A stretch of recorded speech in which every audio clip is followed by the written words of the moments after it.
beautiful Thursday morning to be alive and to rise and shine from all over Nigeria, some parts of West Africa. At this time, be excited. This is Rise and Shine, and we come to you live from Uyo, the capital city of Akwa Ibom State, Nigeria. My name is Uyai Anyeka. And I am Francis Oyima Edet. Welcome to Rise and Shine. It's Thursday. It's a beautiful day, and very soon we'll all be jumping to the weekend. I'm a little bit excited about that one. Really? Yeah, I'm really excited. I don't know. For some reasons, I'm really excited about this weekend. You certainly have one or two plans here and there concerning the weekend.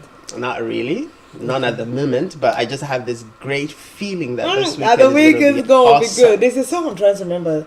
Tonight's gonna be a good night. Okay, I think that's it. So this weekend's gonna be a good one. Okay, so I'd rather go with tonight I don't feel like doing anything. I just wanna let my Wahalard. Yeah. Wahalard when I go to stir up the musician in you. Alright, of course. This is Rise and Shine, this is Spectrum Television. We'd like you to follow us across all social media platforms, all of which you can find at spectrumtv.ng. Let's get your conversations, concerns, questions, and contributions on issues raised on the floor of Rise and Shine. Of course, we also still have our phone lines. It will be displayed on the screen. You can send us direct WhatsApp messages, and we can take that and address the issues that you raise, on the floor of Rise and Shine. This one, of course, this is Rise and Shine. Let's talk Nigeria.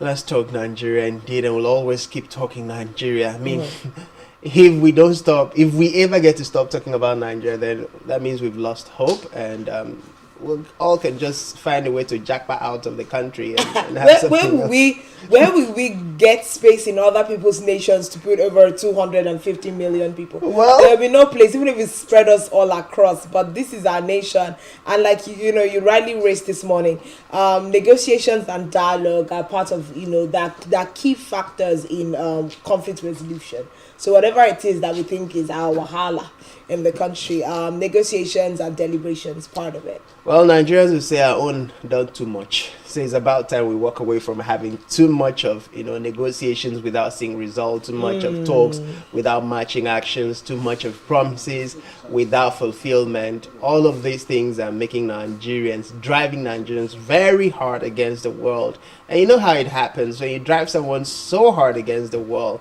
The ripple effect is they bounce off the world and come at you, and you never can tell what's going to happen. You don't know how that hit's going to be. Definitely won't know. All right, so let's do a quick one and run through our flash stories for this morning. A lot is happening in Nigeria, and I think I like it on the days where we have a lot. Like, like back to back, things are breaking. APC crisis looks like it's not going to be downseen anytime soon, because just last night we got information of the fact that the acting national chairman, who is the vice chairman of the All Progressives Congress for Northwest, Malam Saliu Lukman, officially resigned from his position.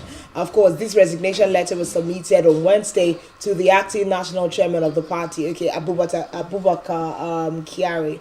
So now the development is coming 1 week after the former national chairman of the party, Senator Abdullahi Adamu, and the national secretary, Senator Yola Omishore, tendered their resignation. So this is 3 cardinal resignations within the APC within a space of 1 week. Okay, so a lot of things happened within the APC, and to mention the fact that the resignation is hinged on alleged illegal activities and interference in the affairs of the party by the person, candidate that has just resigned. The question is, why is the resignation coming at this point in time? He has given his reasons. That's one. Reasons are always going to be given. Remember, we were told that Adamu resigned voluntarily, but of course there are also indications that he did not resign voluntarily. The party will always come out to tell you there is no problem within our party, everything is up and going, we are fine, we are cool, we are coordinated. But then when you look at the body language of the other stakeholders within the party, it gets to answer the question that these parties are not actually collected, they are not actually coordinated, they are not actually in terms. Now, when Omisore and Adamu actually resigned, or the news of their resignation surfaced, recall there were lots of speculations that it definitely might be another bout of crisis within the APC across the geopolitical zones. Because whether or not we like it, there are persons within the respective zones who are very loyal to Adamu and Omisore. And of course, when you're talking about party alliances, faction alliances within party system, it goes to say that when the person who is in charge and all the subordinates or people who were loyal to that person, get to feel like your boss, the one person who had their interest, is taken off the picture, they definitely want to, do the honorable thing. Unless, of course, they want to lick the butt of the next person who's going to be in charge. And of course, it would take a whole lot to convince, because everybody who comes into power definitely have people who have been working on the sidelines with him, people who have been sacrificing for him and with him, people he trusts the most to handle his business. So once he comes on board, the first thing he's going to want to do is to re-strategize and place those people also in position of power and influence in the party. And where that comes, definitely people who had been loyal to the previous leader would not find themselves in a good position. And most politicians wouldn't want to be in a place where all of a sudden you no longer have a grip of the party, you no longer have the influence that you used to have. And then probably somebody that, wasn't in your cadre within the rankings of the party is now on top. It's easier for you to be in a certain environment and then get to answer sir, but it's very difficult to get to answer sir to somebody who used to answer sir to you. Well, for Lukman's resignation, he has hinged it on the alleged illegal acts and interference in the affairs of the party, which he claimed was at variance with the vision of the founding fathers. So he's saying there are certain elements within the APC, that are interfering with how the party activities should be run.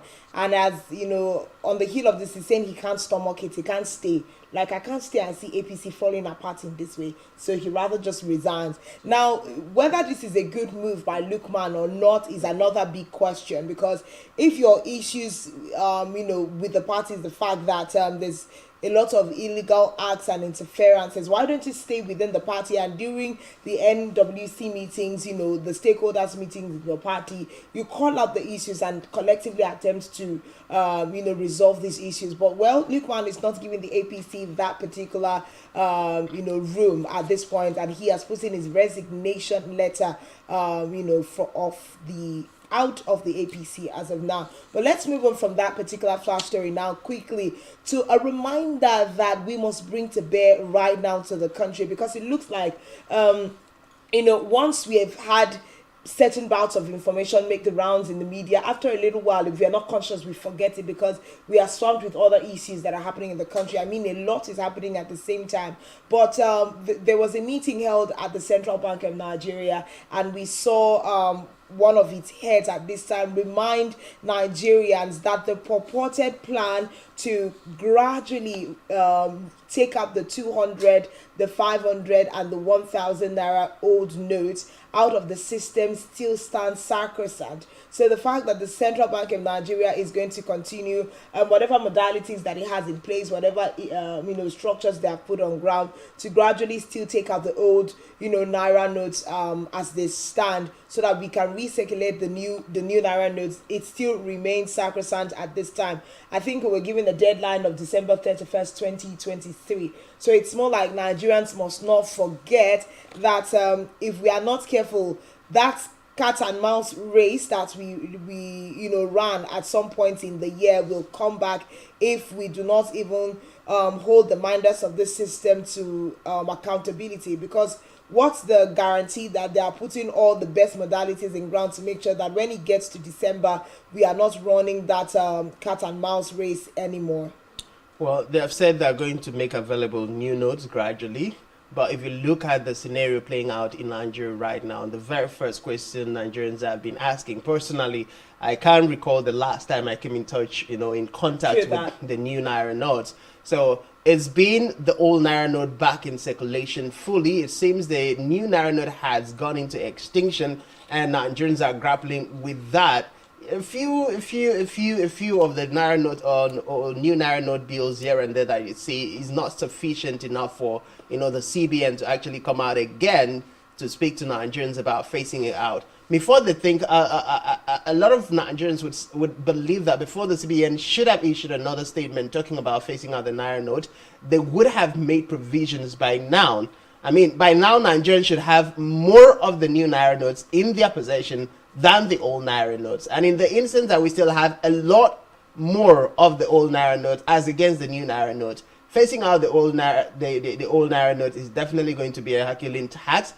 And like you rightly said, we hope as Nigerians that this time around, whoever is at the helms of affairs, whoever will be at the helms of affairs by the time the CBN is implementing all of this, should have done due diligence to put in place the necessary measures and modalities to ensure that Nigerians have enough of the new Naira notes in their possession. The banks have more than enough of the new Naira notes. The new Naira note has been long in circulation, so much that the remnant of the old Naira note will be so easy, to mop up from the crowd. Yeah. Otherwise, we might have a worse crisis than, the cash crunch that we saw. It's just very, very eminent. The way we are looking at these things right now, it doesn't look like when we get to December, the tale is going to be different. Maybe we are going to be looking at new court injunctions to, move it again. Because now this reminder, like I like to put it, was brought to bear by the new acting governor. CBN governor. Yes, yeah. Of course. What's his name now? Folashade Oshombi.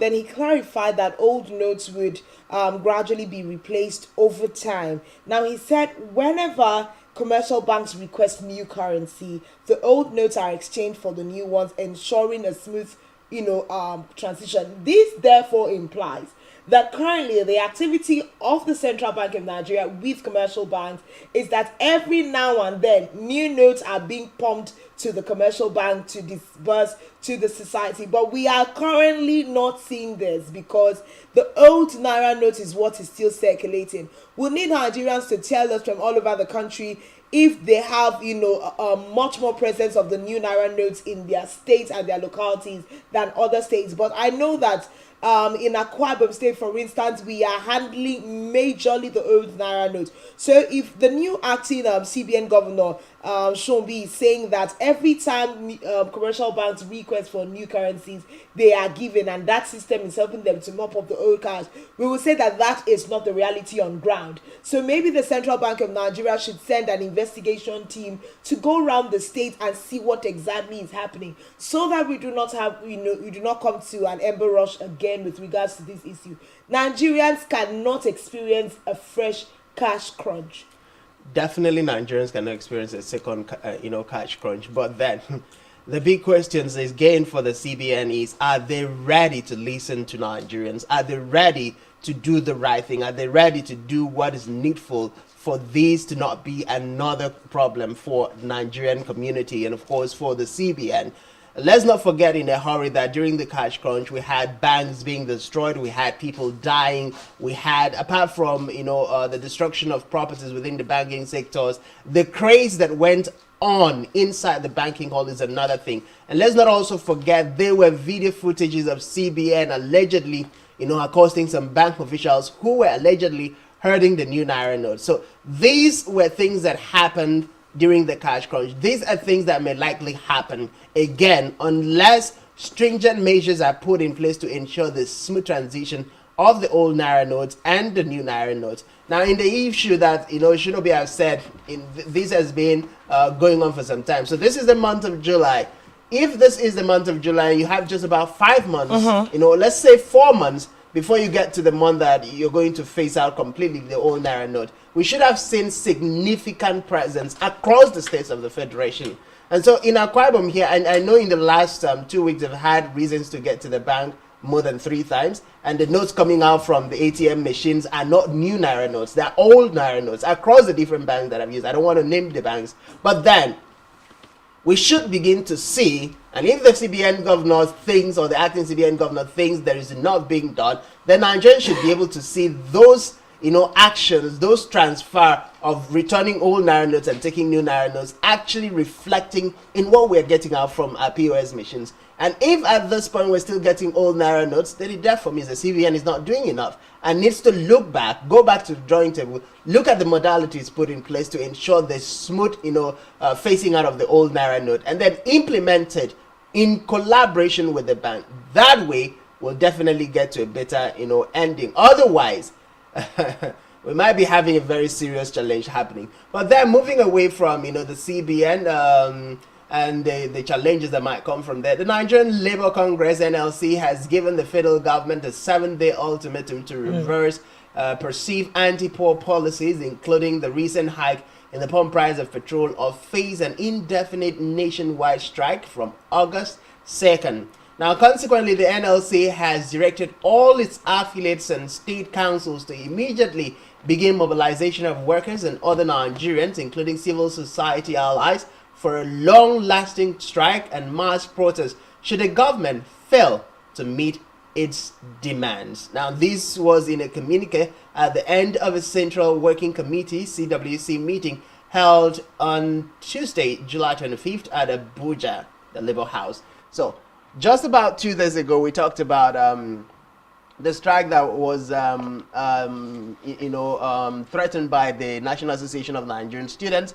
We had ASU, we had the Trade Union Congress, and of course we had the NLC talking tough. And we also have NAD. Okay, so we had the National Association of Resident Doctors also talking tough, and then shortly after that we saw the medical doctors or the medical practitioners going on a strike.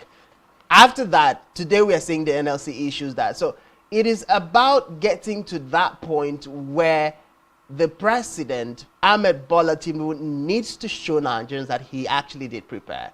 And I'm going to say this over and over again. It's one thing for you to say you've been prepared to lead Nigeria all your life. It's another thing to be given the responsibility and to actually, sit and fit into that responsibility. And right now, and even this morning, is a little bit of a conflict. And I'm thinking on the part of Nigerians are saying, if the federal government wants to go down the path they took with ASU during the just concluded strike of last year, then they might be hitting a very tough brick wall. For one, the federal government has come out to say it is illegal for NLC to even plan to embark on a strike. How do you say it's illegal when it is within the provisions of the laws of Nigeria for Nigerians to peacefully protest wrong policies that has been meted out to people and is causing sufferings on the minds of the people? So these are things that the Nigerian government needs to holistically look into. We know there have been several meetings between President Ahmed Bola Tinubu and the Minister of one of his chief of staff on the issue of strike. And of course, the Speaker of the House of Assembly, Tajuddin Abbas, with the President, have also met severally on the issue. But it seems to have gotten nowhere or had no headway. So Nigerians are gradually getting to that point where everybody is tired. Everybody is getting angry. And when we get to that point where there is nobody or there is no significant number of persons who will say, you know what, yes, we're angry, let's hold back, it wouldn't speak well for this administration. Well, the Labour House has also demanded the immediate inauguration of the Presidential Steering Committee as agreed in the earlier consequential dialogues. Now, the communique was signed by the President and General Secretary of NLC, Joe Ajero, and Ima Ubwaja. So we are looking at the fact that if nothing changes between now and the 2nd of August, the NLC are saying they are going to be proceeding with a strike action. Of course, that will cut across all labor unions at this time. But let's move to our last flash news for this morning. Lots of things happening. We saw the presidency yesterday reiterate the fact that federal universities remain tuition free, I beg your pardon, because last week there was a lot of buzz and a lot of news about increments of school fees in some state universities. For instance, last week's school fees was increased, and then we also had the school fees of some unity schools increased from 45,000 to 100,000 naira. And then, upon that release, some explanation was made that it's not necessarily the tuition fee that was changed, but other added funds for new students was what was increased. But we had the presidency yesterday say that despite the hike in ancillary fees at several universities nationwide, the tuition fees remain free in federal universities. Now, this comes barely 5 days after federal unity colleges increased their school fees from 45,000 to 100,000 naira. So the federal government is saying that university students do not have anything, to be troubled about. Their tuition fees remain free. But back and forth, we've seen several conversations coming out from different quarters, different experts saying that education in Nigeria is highly, highly subsidized, and that for the longest time, they've also pushed that the federal government should also take away subsidy from education. But we are saying that even attempting to take away subsidy from education, now the timing is not right. If anybody would even dare that, you would maybe just want to see Nigerians really, express their concerns in a different way. But the presidency has come out to assure Nigerians and Nigerian students that tuition in federal universities remains free. But if we want to dig around all the other issues that concern, the tertiary institution this morning, would definitely not go far with other issues on the table. Well, as well, tertiary institution in Nigeria has been one of the areas that experts, stakeholders in the sectors and outside the sectors have advocated for renewed investment, renewed implementation of policies, and of course focus from the government to ensure that we have the kind of the level of education, the quality of education that we have outside the shores of the country, which of course has been the major drive of educational tourism for Nigerians. And we know how much Nigerians are spending as a result of that. Leaving the field, education subsidy on, it's one of two things. If you leave it on, it will be in the interest of Nigerians. But if you don't leave it on, it still would be in the interest of Nigerians. But before you take off the educational subsidy, what modalities are you putting in place for parents who are earning? Has there been an increase in wages of parents? Has there been an increase in what people take home as salaries? If there has not been an increase, how do you expect parents to take care of their children's school fees if you take away educational subsidy? And in as much as the federal government is coming out to say, subsidy is not taken out, and then the tuition is still the way it used to be, and then you're increasing other things. In the business world, there is how you level, that term eludes me right now, but there is what people do. You take down prices in some and then increase prices in some, and then people feel like, oh, here is actually cheap, but in essence, it is not cheap. What you're seeing as cheap is actually being charged on another product that you're not aware of. Definitely. So you pay for this one thinking it's cheap, and that drags you to that particular shop to keep buying. But then, because of 1, 2, 3 that you think are actually cheap in that particular shop, as against what you're seeing in other places, you're now paying for other things a lot more higher, or a lot higher than what is also obtainable. But because you have these other 3 things, at a cheaper rate, you're not bothered about the other things. You might not even know that other shops sell these other things way lower in terms of pricing. So Nigerians are thinking that's what the federal government might be doing. You said there is the tuition remains the same. You're saying the subsidy in the educational system is still going to be there, but you're using these other avenues, to collect enough to augment what the Nigerian people are not paying for from this other side because of the subsidy. So it's no way actually helping, because either ways, it still goes back to the same thing. If you're raising from 45,000 to 100,000, I mean, that's like 200% changes or increment in whatever charges that used to be obtainable. Now, if we look at the realities, really, with the thousands of students we have across our campuses, is it absolutely necessary for government to raise up to 200% of the changes? Absolutely no. Well, the arguments can go back and forth, but I think the most important thing to let out to Nigerians this morning is the fact that the presidency says tuition fees in federal universities still remains free, so that we do not have wrong information being peddled around, and then students, even for children to play fast one on their parents and back and forth. Right now, tuition fees in federal schools remain free, so let that conversation lay low, and let parents be guided accordingly. Whatever else comes, Nigerians will take it, and if it doesn't work for us, we will call the attention of the people representing us at the House of Assemblies, House of Representatives, and at the Senate. That is what they are for.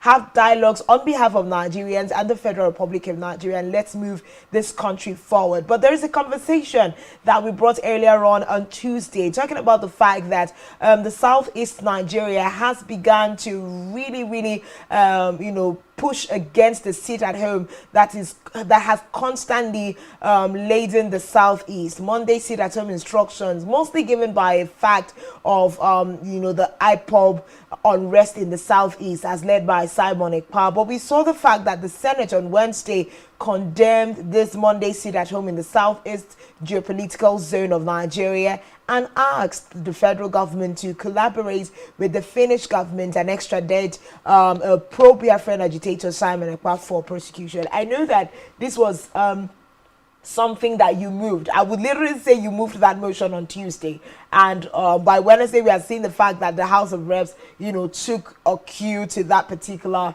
line of thought.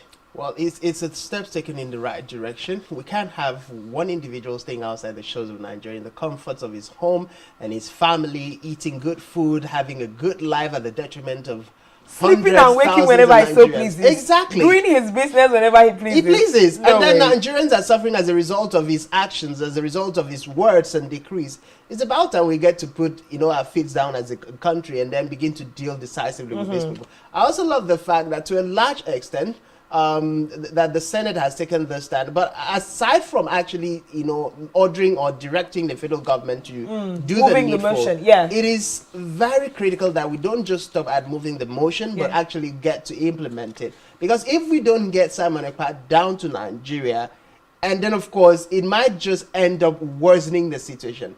One thing about agitators is when you take a decision, you have to snip them off. But if you're not able to snip them off, you further give them the impetus to do a lot more havoc. Because by then, if the Nigerian government, for whatever reason, is not able to implement what the Senate is asking, and then of course, Simon Ekpa would feel he's above every other law, he's above every other country.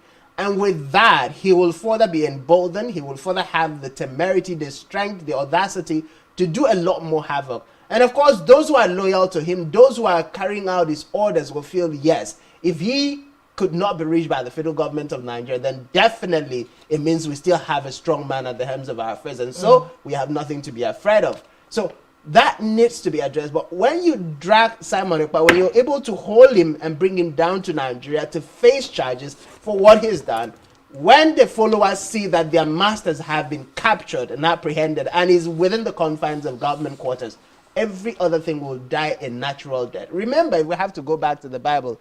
Jesus said, when you hold the head, when you strike the shepherd, master, the sheep will disperse. Yeah. And that's exactly what needs to be done. If Simon Ekpa is taken down, then the sheep will disperse. And that's talking about just the faction of the whole IPOB agitation. And these are the most troublesome factions. That can be very, very true. Because we also saw the fact that the Senate rejected a recommendation for IPOB leader Nnamdi Kanu's release, saying it would amount to sub judice as the matter is still in court.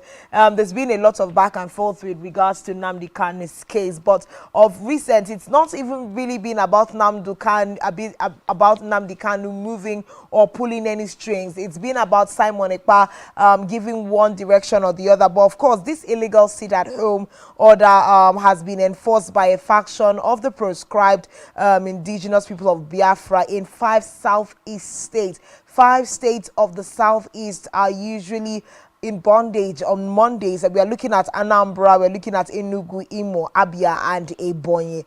Now, of course, this unconstitutional order was declared first in 2021 to press home demands for the release of IPOB leader Nnamdi Kanu, who is being detained by the Department of State Services, DSS, and prosecuted for terrorism-related charges. Okay, so this is, primarily the issue. But it's good news that we hear that, the Senate is looking for different ways to look into this whole case that's been happening in the Southeast. It's been lingering for a long time now. We've seen a lot of extrajudicial killings going on there.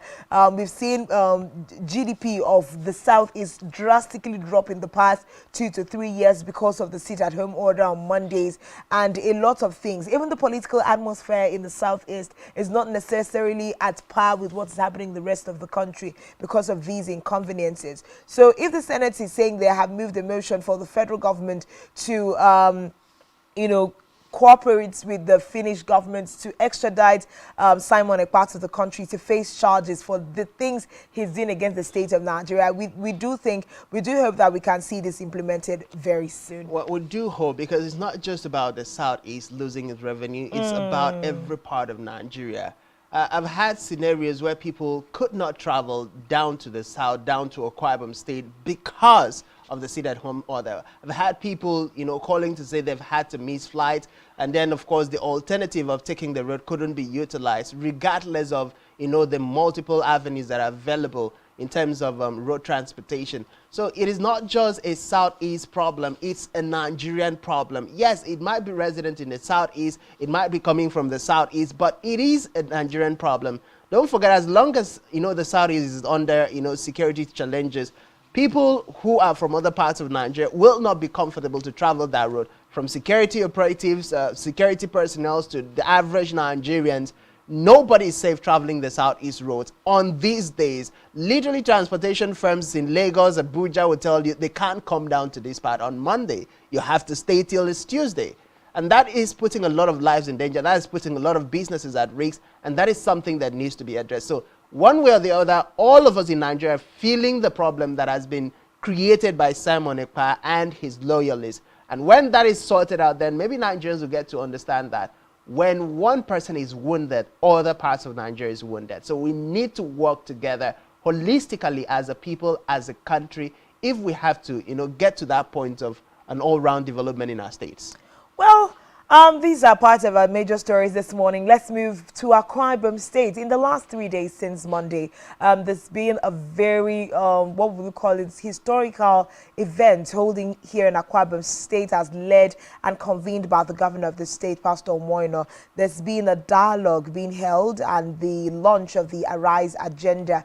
Now, this dialogue session had, several stakeholders across different sectors of the economy in Nigeria coming to deliberate and bring about strategies that could, move Akwa Ibom State forward. We had the likes of the former state governor, Domi Manuel, in attendance as special guest of honor. We also had the likes of former governor of Akwa Ibom State, architect Victor Atta. Of course, we would say that he is the father of the new generation Akwa Ibom. And if we would have a man of his caliber in attendance at that dialogue, I think it really had a great impact, because he gave like a structured architectural design for what the state should look like.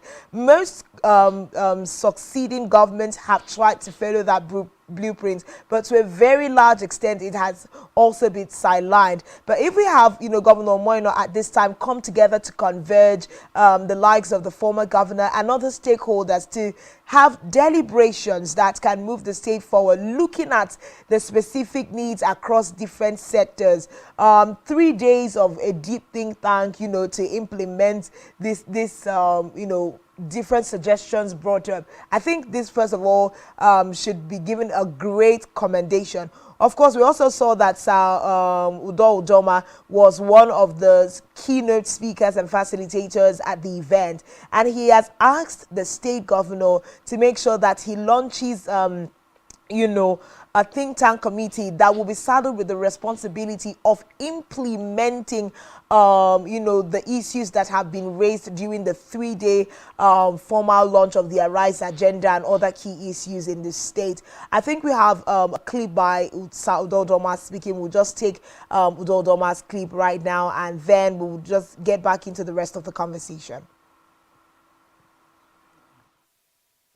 Transformational and resources. Akwa Ibom State Governor Pastor Moino has reiterated his commitment to the full implementation of the Arise agenda for the benefit of all Akwa Ibom people, with a call on the commissioners designate to see the appointment as a call to service. Speaking during the Akwa Ibom dialogue and the formal launch of the Arise agenda held at the Ibom Icon Hotel and Golf Resort to you, the governor charged the nominees of the State Executive Council on the accurate execution of his Arise agenda, of reaching out to all Akwa Ibomites. This legislative intervention has led to a massive increase in the revenues Akwa Ibom derives from petroleum production. The task was not an easy one, but it helped us in Abuja that we had the very strong support from Uyo of our then Governor Obong Victor Atta. Your Excellency, I thank you for appreciating my modest efforts. By this appreciation, you are encouraging me to do more. I promise to make myself available to you as I have done with all your predecessors. Well, it's been a commendable feat across different quarters, but then there are also concerns. In the history of Akwa Ibom State, we've seen Architect Obong Victor Atta. We saw the now President of the Senate, Godswill Akpabio, and of course we saw Governor Udome Manjol, and now we have Pastor Umo Basi. And one of the concerns of Akwa Ibomites has been that from the era of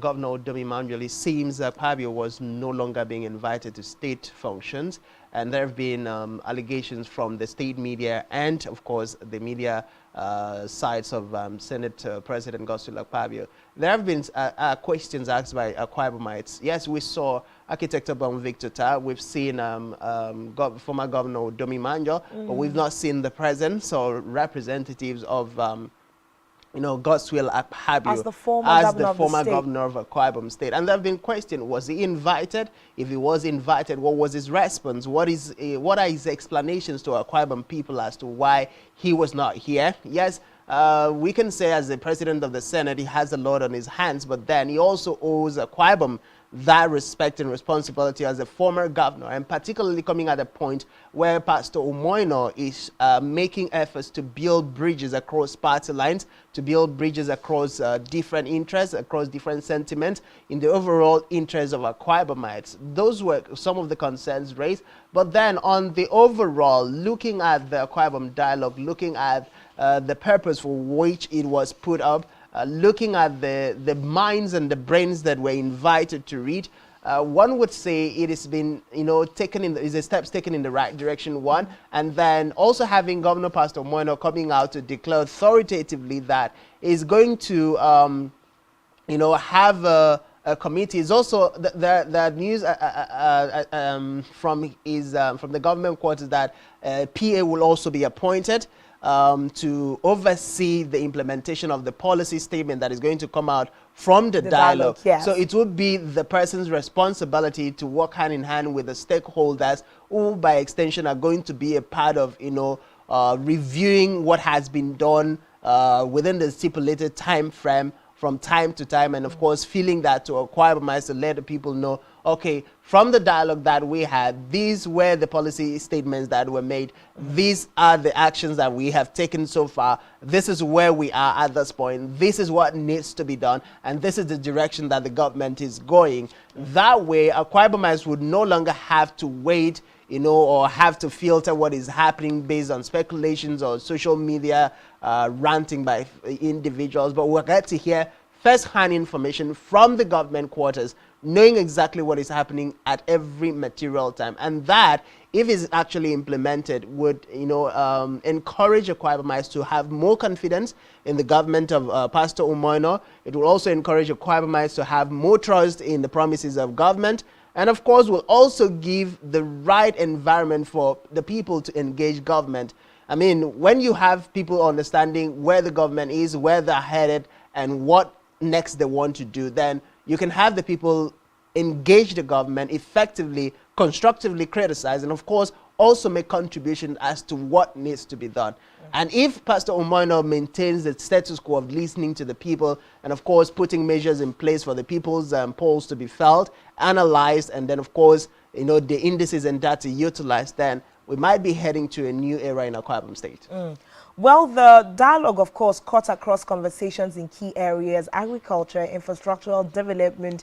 We're also looking at finance and entrepreneurship, several things under the Arise agenda. The governor, Umoino, has shared that he would do all that he can to adopt strategies recommended by experts in the course of the policy summit to ensure full implementation of goals packaged in the Arise Agenda document for the good of the people and the development of the state. Of course, in days to come, we are going to have point by point breakdown of conversations that were led by experts. Of course, we know that we had Professor Bath Naji as one of the keynote speakers during this particular event, and he gave his wealth of knowledge as to how different sectors can be moved. For instance, Akwa Ibom had moved the motion, I think, during Udom Emmanuel-led administration to be able to generate their own power supply for the state. So if this is something that we can bring together and bring to bear, then we should be seeing an Akwa Ibom that will be good for all. But the dialogue has come to an end, and we are keeping fingers crossed to see how much of these will be implemented. Of course, today is the last day for that particular dialogue. We hope to bring some stakeholders to have this conversation in-depthly so that we can x-ray some of the issues that were raised on, during the dialogue. But then also still in Akwa Ibom State, screening has been done. We are living on the brink of the hour with regards to bringing out ministerial lists and, commissioner lists across the state governments now. But back in Akwa Ibom State, the state governor, Udom Emmanuel, had sent his list of commissioners and different helmsmen for his cabinet to the State House of Assembly for screening and confirmation. Well, that's still another thing that is generating a lot of reactions from Akwa Ibomites. One of the reactions is a question as to why we've had the governor of Akwa Ibom State returning almost, 100% of the commissioners and people who had worked in the immediate past administration. There have been questions as to why all of them had to be returned, a question as to why the governor hasn't followed through in his promise of appointing aides and people into his cabinet across political parties.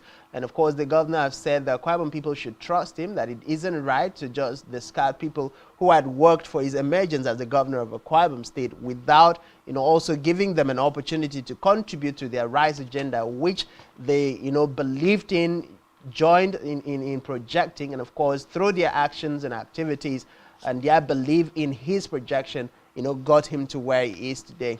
Good as that may sound, within the political space, Akwa Ibomites are, receive the list nominees and that has been screened and approved by the Akwa Ibom State House of Assembly as something that is taking in the step that might lead Pastor Umono in the wrong direction. For one, the argument is that all of the commissioners, worked in the previous administration, and we had challenges in the different quarters. Apart from a few that Akwa Ibomites would say, yes, these were round pegs in round holes and square pegs in square holes, who did their job excellently well and, got the commendations of Akwa Ibomites. But then it's also very important that Akwa Ibomites get to listen to the words of Pastor Umono that, yes, these persons may have worked in the past administration. Yes, they may have been used to a certain way of life, but this is a completely new era. And let's not forget that when the leadership has changed and when the leadership is different, then the followership will also think differently. So let's get to watch and follow through, with the words of Pastor Umono, and then see when the portfolio gets assigned, who gets what, and then in the next 1 year, we get to measure their performances. Of course, Akwa Ibomites will always be speaking up to the government. One thing that we've heard with regards to this list that was sent out by the governor is the fact that he has said he's going to be using the private sector modus operandi to run his government. So there will be no room to, stomach any kinds of delays with regards to projects. He expects on-time delivery and optimal functionality amongst his cabinet members. Like you have rightly said, we're having repeated faces and repeated hands from the last administration. And if Akwa Ibomites will score the last administration with how effective they were with policies and delivery with projects, their grade might be so low. But when you now say that the new administration is taking on the same work hands and the same energy, and we're expecting a different result just because the man at the helms of affairs is different, we don't know how realistic that assertion is going to be at this time. Like we continue to say in recent days, we've seen, Pastor Moino give a kind of, energy that looks like he knows where he's headed. But it's also important for us to know that the strength and caliber of, cabinet really helps to bring about success or failures within an administration. We have certain sound snippet from that particular screening. We'll give voice to it and then call this a wrap. the Right Honorable Speaker, leadership, and distinguished colleague. Mr. Speaker, my name is Right Honorable Franklin. I speak for two people of the Cascade constituency. Before us is a man, Professor Imam Mufa, a square leg in the square room. Professor Imam Mufa has called that text to be appointed as a commissioner in this system. He has explained himself seriously to members of this channel. Mufa is a member of the People's Democratic Party. He worked seriously during the last election and previously has been working seriously for this party. And you allow this young officer to take a bow and go. Support my colleague, member representing the mass that before us, the functional role, and should be integrated into the system of our country. Thank you very much.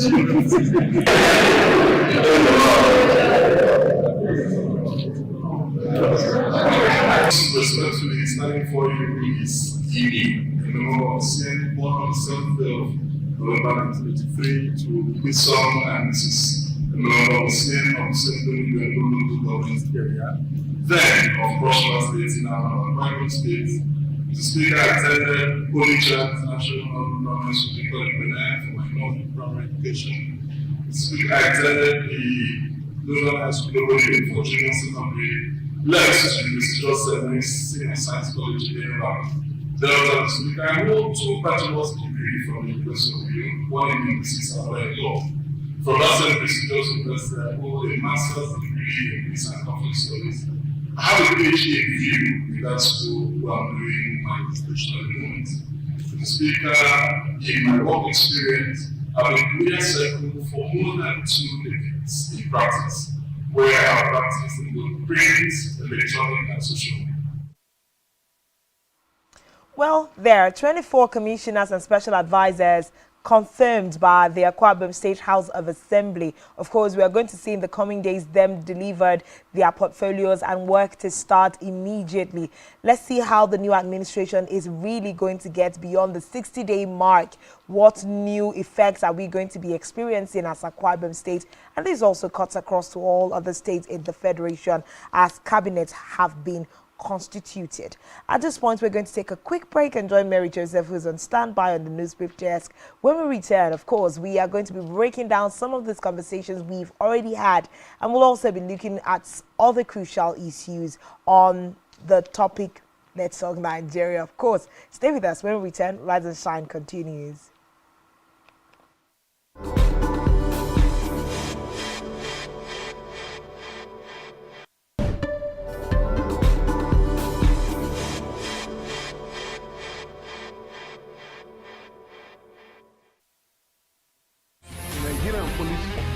The only one allowed by gross level.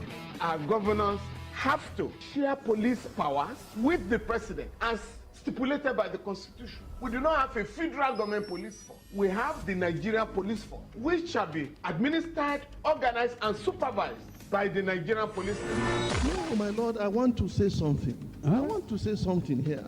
Perhaps it might also enlarge the scope of people who should be invited here for examination. My lord, if we cannot find those who literally murdered Abiola, who are those people who could be said to be the beneficiaries of the death of Abiola? Rogers has linked you with some of the killings he did. He never did.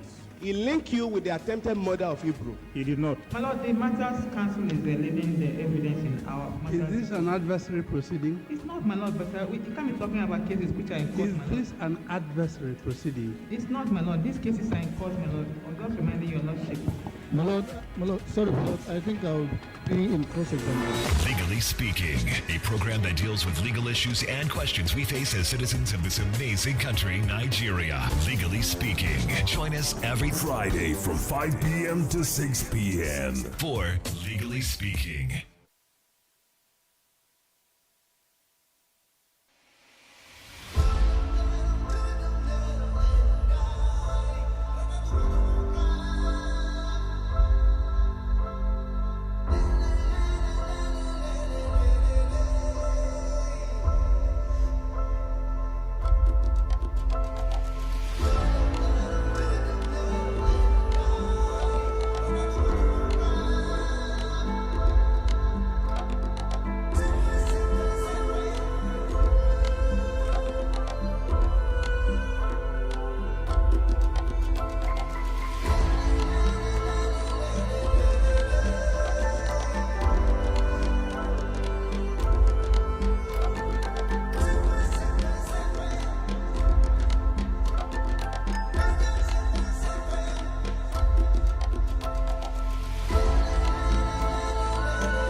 Heads of state and government, Secretary General, distinguished delegates.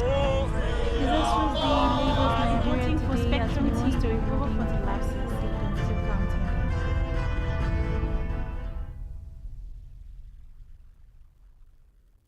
Heads of state and government, Secretary General, delegates. His Excellency Lagos Nigerian for Spectrum TV to recover from the lapses in Plateau County.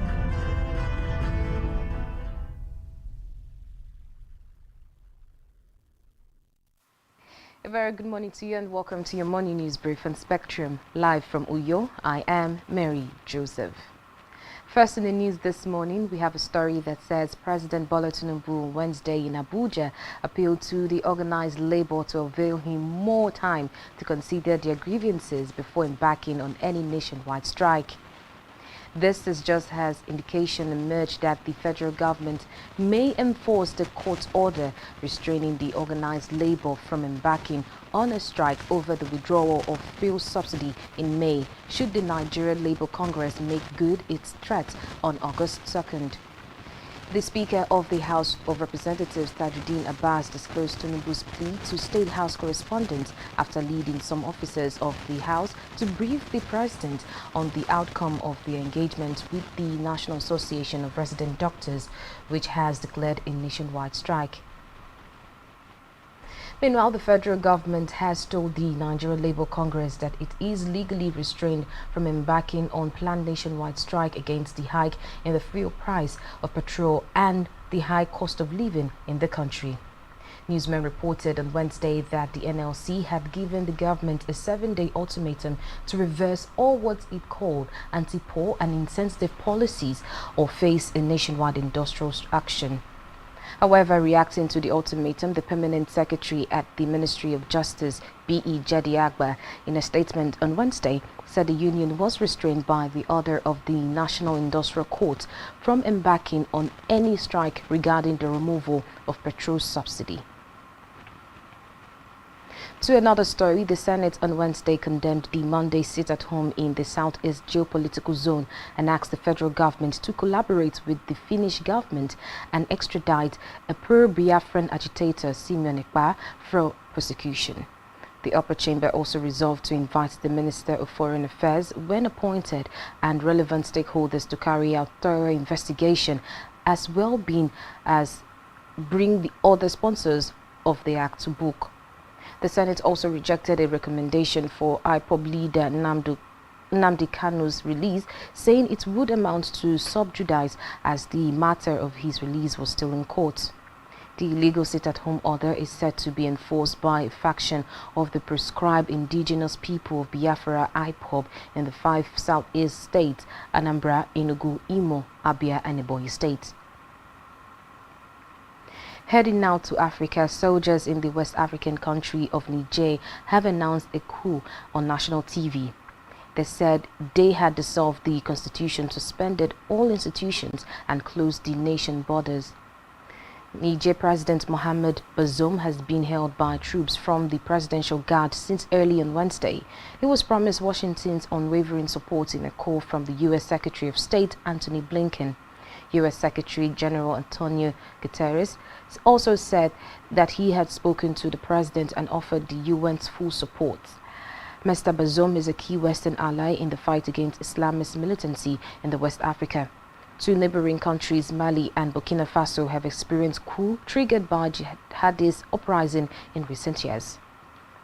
And finally, in sports, the Super Falcons will be to record their 5th win in the history of the Women's World Cup when they face co-host Australia on Thursday today.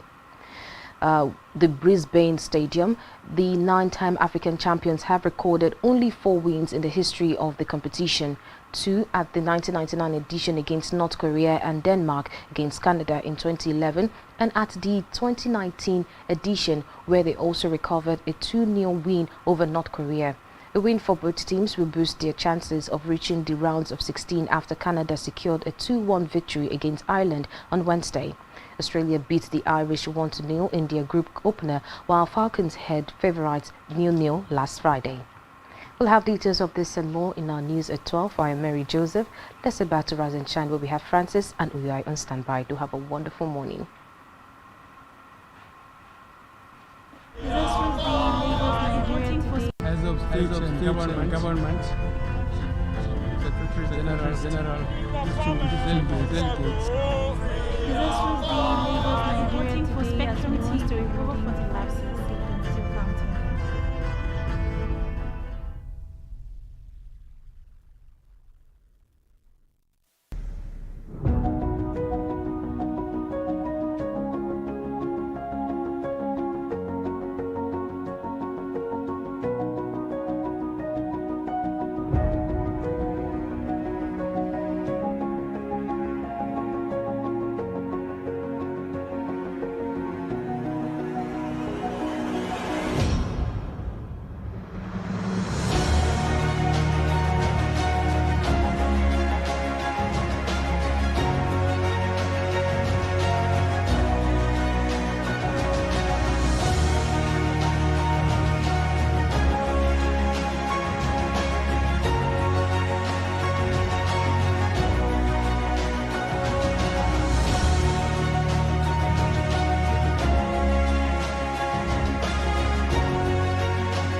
Business exists only to meet the needs of the people, but there's an extra advantage if your product and services are pitched on a platform that gives you the added advantage over your competitors. For your desired return on investment and so much more, advertise on Spectrum Television, on StarTimes DTH Channel 421 and on free-to-air with a frequency of 12733. Spectrum Television, broadening your horizon.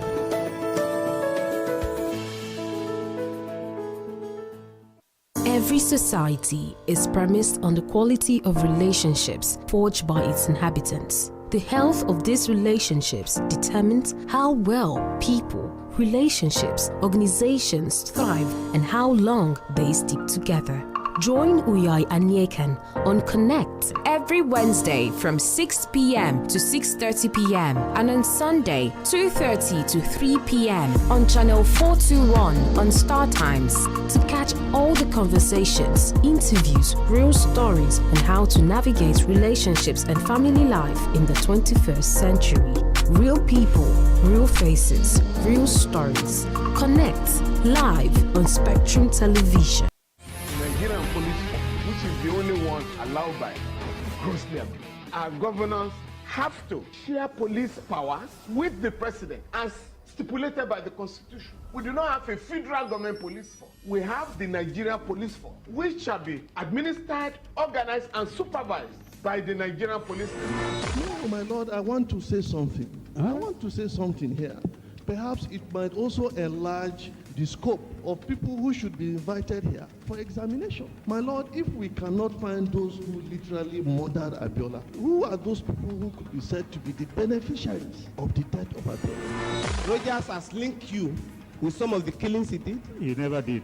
He linked you with the attempted murder of Hebrew. He did not. My lord, the matters council is leading the evidence in our matters. Is this an adversary proceeding? It's not, my lord, but you can't be talking about cases which are in court, Is my lord. this an adversary proceeding? It's not, my lord. These cases are in court, my lord. I'm just reminding your lordship.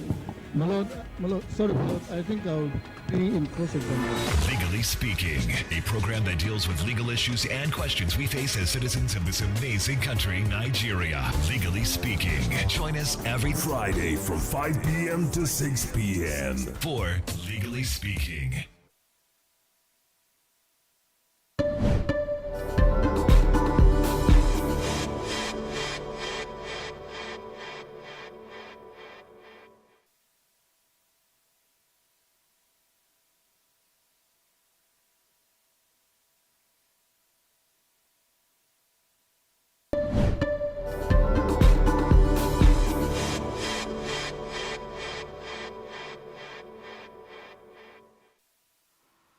Welcome back. This is still Rise and Shine. Of course, Thursday edition. It's been wonderful feeling you through the different happenings across Nigeria.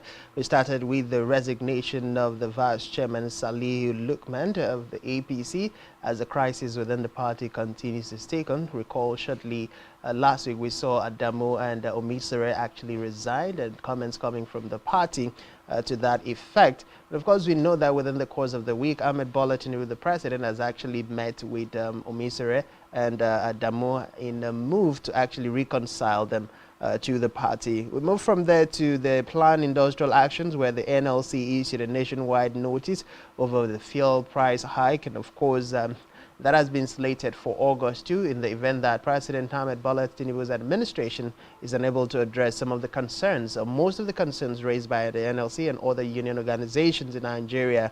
The presidency came out to tell us that tuition for federal universities remain, free, in as much as we've seen a back and forth and the increment as far as tuition is concerned, and of course all the charges within the federal universities and institution. And from there we talked about the Southeast seat-at-home crisis and what it has caused the government, and the fact that the Senate, the 10 senators asked and directed the federal government of Nigeria to cooperate, with the Finnish government to ensure that the likes of Simon Ekpa, who has been the brain mastermind behind the sit-at-home order and its enforcement in the Southeast, which of course has brought different hardship and challenges, lost life and properties to Nigerians, be extradited back to Nigeria to face the law. We also talk about the Kwabam, dialogue, the first of its kind in the history of governance, where the present administration led by Governor Pastor Omoino gathered stakeholders to talk about the different subsector that has been captured in this Arise agenda, and also the official launch of the Arise agenda. And the essence of the dialogue, as the governor said, is to feel the pulse of the minds of the experts within the different subsector, and of course give them the opportunity to make meaningful contributions to further elaborate and broaden up the Arise agenda. And the governor has said the policy statement that will come out as a result of this three-day gathering will be implemented to the letter through his administration, and will actually be adopted as a guiding instrument for the infrastructural and other developmental indices and projects that he plans to embark on. But that is how far we've been before going on the first break. Right about now, we'll be heading to National Delhi. So we'll be bringing you, news stories from across the national Delhi in Nigeria.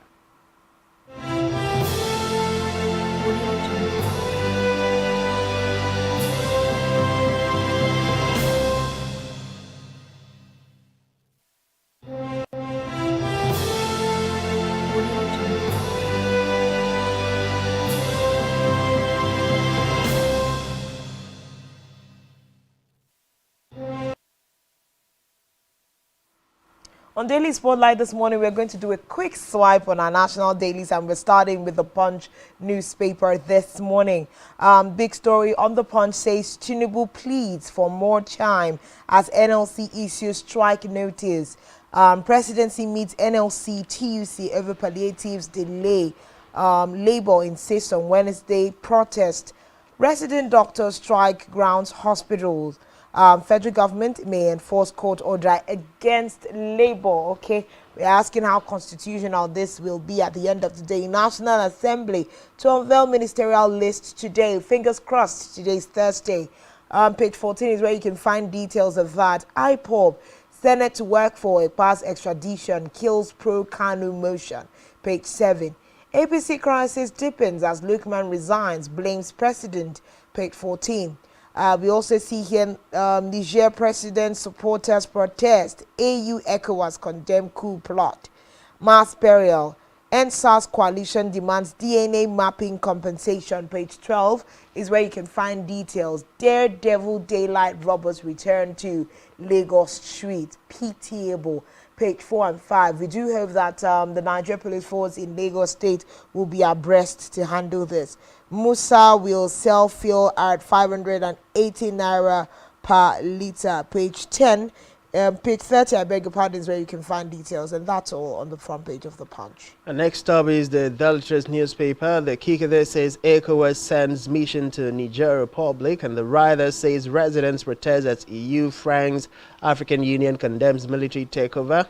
is long time coming. Diplomats and of course move can affect Nigeria's security architecture. Expert. That's on page 4 of the Daily Trust newspaper. Still on the front page of Daily Trust, you find resident doctors strike cripples health services nationwide. That's in the kicker. And the writer there says critically ill patients turned back, others discharged stranded. That's on page 3 of the Daily Trust newspaper. Still on the front page, Lukman resigns as APC vice chairman. That's on page 11. Senate confirms Stafa Alkali, other NEDC board members. That's on page 27. And of course, Google says Nigerians can now pay with Naira on Play Store. Notice urges federal government to reverse anti-masses policy. That is on page number 28 of the Daily Trust newspaper. And of course, bandit kills 7 soldiers. Warhead, 28 farmers. Diphtheria, Bauchi shuts down schools as 5 students die. You can find that story on page number 7 of the Daily Trust newspapers, and those are the major. Others on Tinubu's ministerial list. Lateef Fagbemi also see here fuel subsidy. Federal government begs as NLC issues August 2nd nationwide strike notice. NLC gives patients stranded as resident doctors begin strike. Page 8 is where we can find details of that. Tinubu, Buhari, Biden, UN, EU, AU, ECOWAS, France rejects coup. $8 billion. Page 19 is where you can find details. Senate demands Ikpa's extradition as Ohaneze moves against Dokubo. ISWAP beheads 21 headsmen in Bomo. In Borno, I beg your pardon for ignoring in fist cuffs over Emefiele.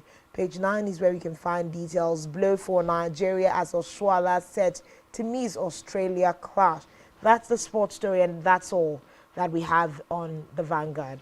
And next up is the Daily Times, and of course the kicker in the front, Blackbot in the southeast.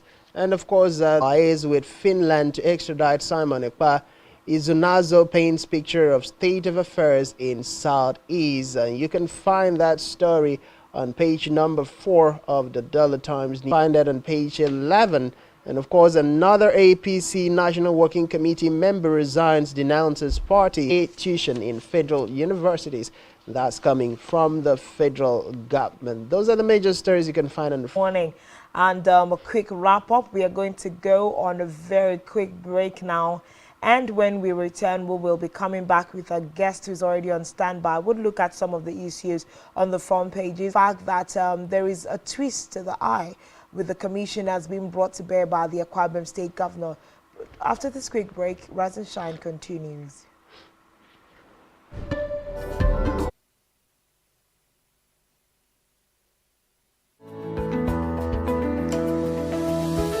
Business exists only to meet the needs of the PD. Added advantage over your competitors for your desired return on investment and so much more. Advertise of 12733. Spectrum Television, broadening your horizon.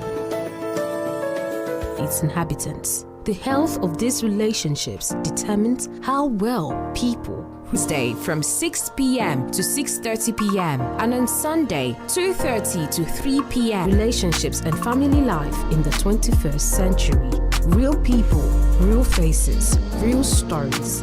Connect live on Spectrum Television. Nigerian police force, which is the only one allowed by. We do not have a federal government police force. We have the Nigerian police force, which shall be administered, organized, and supervised by the Nigerian police force. No, my Lord, I want to say something. I want to say something here. Find those who literally murdered Abiola. Who are those people who could be said to be the beneficiaries of the death of Abiola? Council is leading the evidence in our matter. Is this an adversary proceeding? It's not, my Lord, but we can't be talking about cases which are in court. Is this an adversary proceeding? Speaking, a program that deals with legal issues and questions we face as citizens of this amazing country, Nigeria. Legally Speaking. Join us every Friday from 5 p.m. to 6 p.m. for Legally Speaking.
Welcome back. This is your Rise and Shine coming to you live from Uyo, the capital city of Akwa Ibom. We are on the wee hours and the last lap of the day with regards to production of ministerial list confirmation at the State House of Assembly for screening and confirmation, which has been done. But of course, there's a lot of had reeled out 6 legislative, approaches that they want to be looking at as the 10th Assembly. These and more conversations we're going to be having with Barrister Clifford this morning. Good morning. It's good to be on set this morning. Yes. Good morning, viewers. We need to first of all apologize for the tussle that is involved with getting Barrister on set. We will still cry out. Our roads are terrible. It makes our guests very, very tired. But thank you, for always obliging. 10th House of Representatives, I beg your pardon. They reeled out 6-point agenda for how they intend to go about their activities in the 10th Assembly at this time. And of agenda, what difference does it make with what the 9th Assembly did, and what are your expectations? Well, to start with, I think it is wrong and very erroneous we had with the military and include the diarchy as part of them add to calling themselves the 10th National. They are the executive. It is the executive that drives the process. So for them to come up to say that they have a term opinion, and by the time we voted for them, or by the time they got the opportunity to go and serve to represent us, no. In this area, don't come and tell us you have 10-point or 8-point agenda. Who are you? The National Assembly does not have the moral high ground to tell us that they have 9.8 and also as executive. So they should be careful what they say. But all the same, it's a good, ambitious it's an ambition. You are also on the driver's seat as an arm of government. No, it's like this. It's like the judiciary coming to say we have it to all of that. You do not think that this is a framework that will help them to go? But as executive or prefect in class, the teacher is there. The executive is the teacher. You want to drive a process between 7:30 and 10:30. It's wrong. We will work with the executive and other arms of government to ensure that done, and then they bring it out as if they are the ones to drive the president. That's when they can drive a process. But right now they cannot drive a process. They can only support the process and turn activism, not legislative as executive. Because if, taking on the heel of some of the things you have said, and now breaking down some of these things that they had as part of the agenda, they're saying priority. What should, the 8th Assembly, in your opinion? Yes. Yeah, what Constitution says is that there shall be a legislature which shall help promote good governance. It is to bring about good governance. And what is good governance? Good governance, you look at government, you look at the structure, you look at the function in the assembly. What is the objective of the legislature into 2,700 this power? What are the efforts people who don't exist? National life, the country, the executive, you are supposed to implement those laws for the good governance of the country. The legislature to interpret the laws or to arbitrate, merely implement. And those laws to be made, yes, most of them are suggested by the executive. Of how effective will this be for the you come and say, okay, at the outset of this program, this is what we intended to achieve. It's an achievement quotient. Let us also see how to show up the gap. Those are not just arms of government. Now, the functions of various is to make laws. But there are times when the executive refuses to sign the NDDC bill, the legislature functions. The judicial judgment of court, which becomes law. It's just the overlapping functions of these arms of government. But we must have an agenda that is executive in nature. You have an executive and a legislative. Is, dragging behind our development as a continent that we have. I know you followed the conversation in recent weeks, or interpret or implement for our behalf. Now, in terms of overlapping functions and the fact that we are on and bring down the cost of governance so that we can take those monies and those living in the country. Are you asking me to advise the government? Of course. Crowds of people who are called professionals. Why should I sit down in your government? The government believe that they are very intelligent. So it's for pensioners who are earning so much from taxpayers' money. Let government pay for advice. I won't advise government. No, I won't. May God, in fact, God forbids it. Because one thing also we are looking at is educating the masses to have an understanding If of. you say, I will be shooting myself in the leg. But okay, so I don't know what to expect out of that. They have begun to pray that Tinubu's they wanted. So how can Nigerians be? When Positioned? was in government, did he cry that the government was overbloated? And he didn't do anything to help the people. So he shouldn't be crying that Tinubu is following what they said. The templates they set is what Tinubu is following. But we are saying, as the masses, on this overbloated government, number one. Number two, cut the salaries and the emoluments of the 0% for dedicated projects that cannot be stolen by anybody. The masses should rise up and call government to order. The energy sector will not be able to produce things here. Now, when Ghana, they began to use electricity in Ghana, and they were able to employ Ghanaians. They pay them, they gather expertise, they transfer technology, they did all those things to better. Trust those in leadership. They appear to be deaf and dumb. The DSS against you. They deploy security officials against you. And we say we are ready. We are ready. You can't build enough prison in this country because Nigeria itself is a very large prison yard for everybody. Part of the very strong conversations we have in terms of negotiation, stepping out to, protest and air out their, concerns about some of these policies. But we are saying for the longest time, we have tried negotiations, we have tried conversations. Where negotiations appreciate, they don't understand the language of gentlemen. They don't understand the language where you say, oh, let's dialogue, let's discuss, let's see how to bring about peace in this situation. Why are they trying to negotiate with those who bear arms? It's because that's the language you understand. NLC is giving a warning. When last did you go to the hospital? Been a while, actually. We take alternative medicine, so resident doctors going back to the point that some of these protests, some of these negotiations do not have the kind of impact we unemployed in this country, because the unemployed does not have an association or a welfare group that speaks for them. When the residents are there, they are not even the NLC does not speak for the unemployed. It was in days of late Pi Modu that the NLC could 6% of Nigerians who are unemployed, and from that army of unemployed persons, you can recruit, they have exposed Nigerians to. But if we have people speaking for the minimum wage, Edo started and raised minimum wage to 40,000 naira, but water for less than 5% of the population of the country, and increase their salary wage, and end up using more than 40% of the income of the country to cater for them. How would you cater? Let me tell you, there's no security where you have a large population of poor persons compared to a very tiny population of being very sincere with its programs. Yes, the government may come out with very beautiful programs on paper, but do they follow up? Ministry of Disaster. Is it disaster? No idea. Ministry of Disaster and Chop Alone.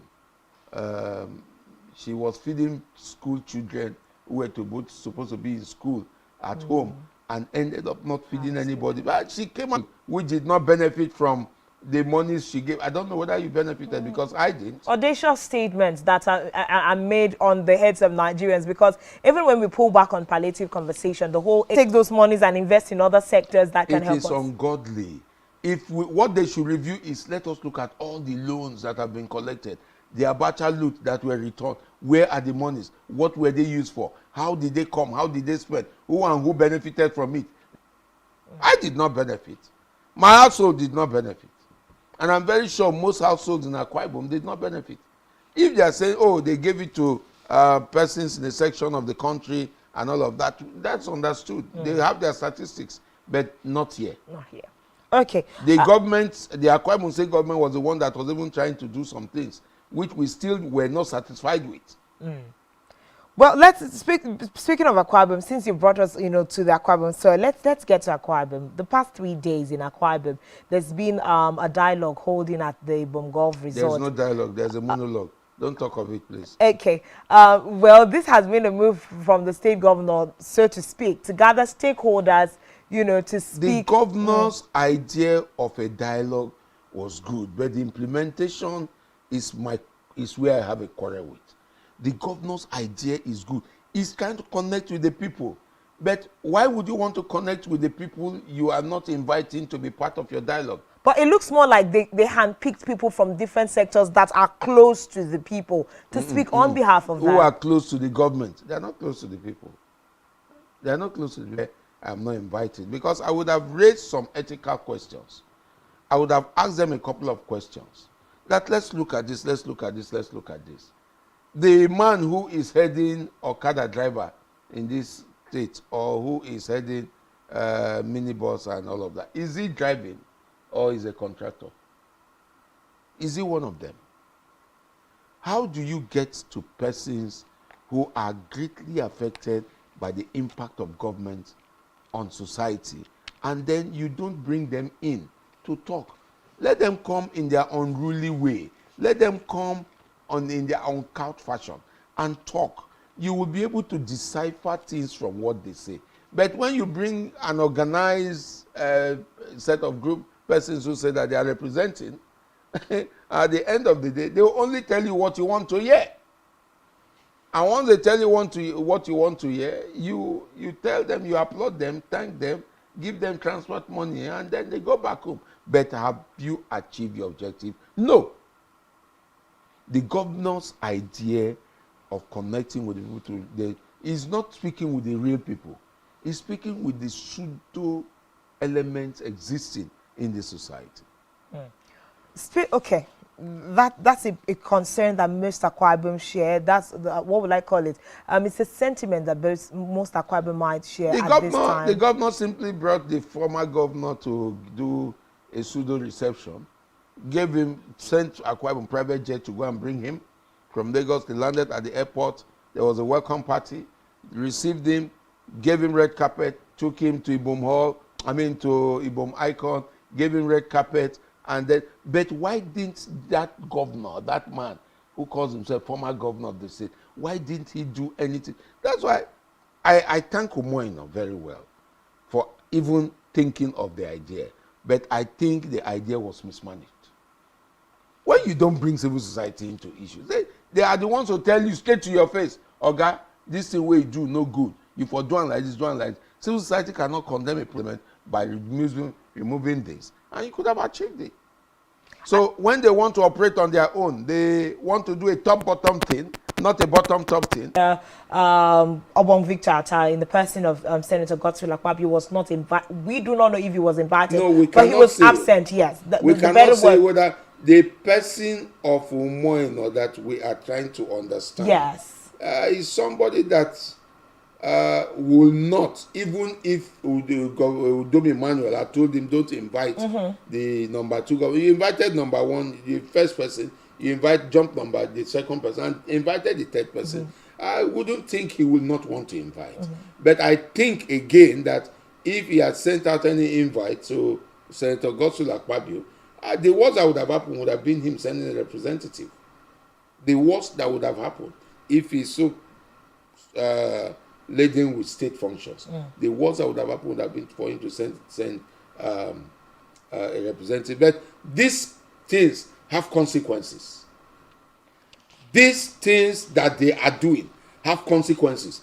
If they like, let them get me arrested. There are consequences that will shake the entire system. I'm not prophesying. I am just doing. The governor, everything rises and falls on the head of the governor. The commissioners that is appointing, they are holding the portfolios by proxy for him. It is his office to be commissioner for agric as governor, commissioner for health as governor, but he can only delegate people who have requisite expertise in those areas to go and help him do those jobs.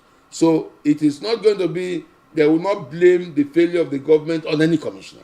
Speaking of commissioners, 24 of them and special assistants have been confirmed by the State House of Assembly, with the crux of the matter being that most of them are repeated hands and repeated faces from the Udom Emmanuel-led administration. Yes. Does this, spell out good news, or what exactly are we expecting? Some quarters may say, oh, it is, they have, just like you have said right now, in Fed right now, they have a different leader, so their results might be different. But is it not questionable that we'll repeat the same hands that must have led us in the last couple of years? I don't think it's questionable. I think the governor has a right to choose even a goat or a dog to be his commissioner.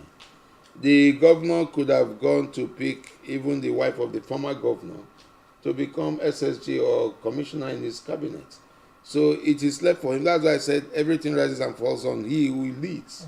Now, the governor has adopted the cabinet of Udom Emmanuel as his cabinet. And unfortunately, people are looking at the wrong things. The question is, what is the objective of government? Can this team achieve it for him? The governor gave an answer that may sound reasonable but plausible. And he said that these were people who were in the trenches with him, they fought with him to achieve things. You don't use loyalty to pursue. Loyalty could push you to mediocrity instead of merit. But some of these guys, in fact, all of them are men and women of their caliber, and they can do a lot of work. But we have better persons outside them who could have achieved the same thing. But the governor has his reasons, and we cannot be faulting the governor for his reason. If they fail, the governor has failed. If they succeed, the governor has succeeded.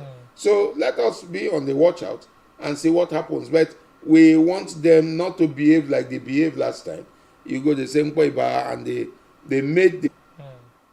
But some of them, like, permit me to mention a particular name here. Comrade Nyememebong went out of his way to better the lot of the staff of the Ministry of Information. He went out of his lot to connect with the people. Even when you say negative things about government, he will not come out and tear you down. He was not afraid because he had the capacity to actually handle that portfolio. He will relate well with you and persuade you to see reasons why you should support his governor. So we have great expectations. We've also said... No, I'm not expecting anything.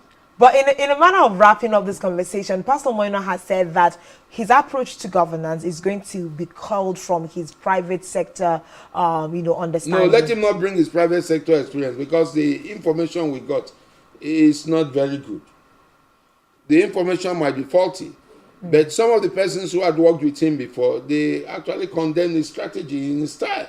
So I have never worked with him before to say this is who Moino is. But I am happy that Pastor Moino is an entrepreneur in Akwa Ibom. So he will understand Akwa Ibom better. And if he doesn't do well, the people know how to hold him responsible. He's not an imported leader who was brought in from Lagos and packaged for the people. Moino is homegrown. So he should be able to be streetwise to know what to do. Okay, so literally we cannot bank on his private, sector. No, let him not bring it.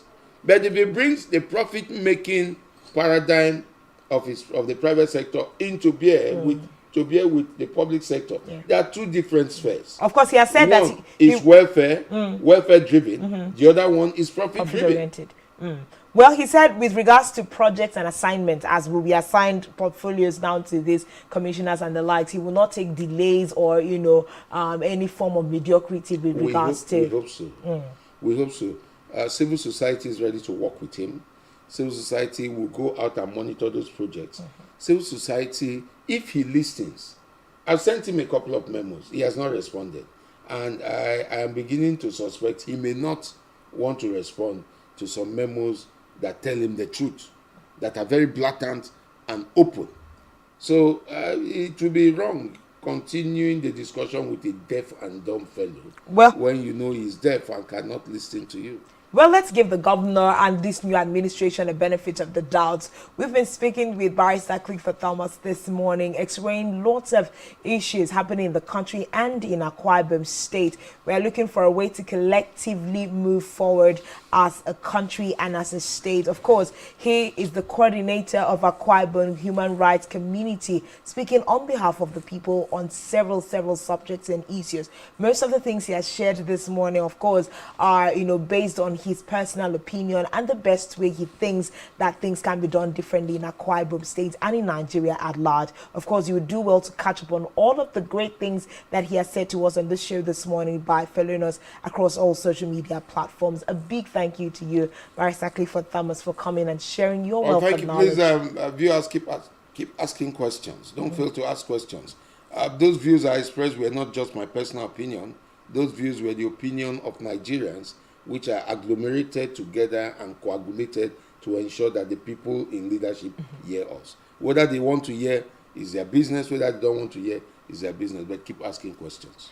Great day on Rise and Shine this morning. We want to say a big thank you to you for choosing Spectrum Television, being a part of Rise and Shine this morning. We are here because you are there. My name is Uyai Anyeken, and this is where we're going to close the curtains on Rise and Shine this morning. Let's do this again tomorrow. Enjoy the rest of your day.